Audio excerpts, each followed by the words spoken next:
Le vaginisme, c'est un message d'alerte du corps.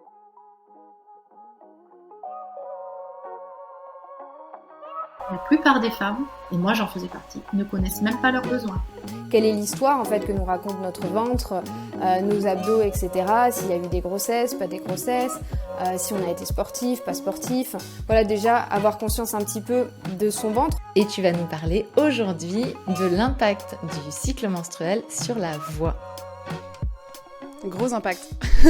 Ouais. Moi, ça m'a permis, dès le début de ma pratique, de constater que l'hypnose pouvait avoir un réel impact sur les règles douloureuses. C'est-à-dire que je suis passée d'un cycle de 40-45 jours à un cycle de 29-32 jours. Et ça, de manière complètement naturelle. De façon générale, quand il va se passer un truc sur la voix, ça va être dans le syndrome prémenstruel, plus que pendant les règles en fait. Maintenant que j'en parle autour de moi, toutes mes amies, mes cousines ou quoi, elles me disent moi aussi j'ai vécu au moins une fois une expérience négative chez le gynéco. Ok, en fait, ce qui se passe dans mon environnement, ce qui se passe à l'extérieur de moi peut impacter mes émotions et peut impacter du coup mon cycle.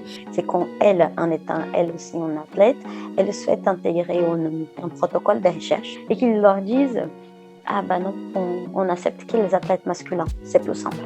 Ouais, clairement, je me souviens de cette athlète chinoise en natation qui avait dit qu'elle avait fait une contre-performance parce qu'elle avait ses règles ce jour-là. Et je me souviens que ça avait un peu secoué toute la planète journalistique autour du sport. Mais on n'a jamais dit ça.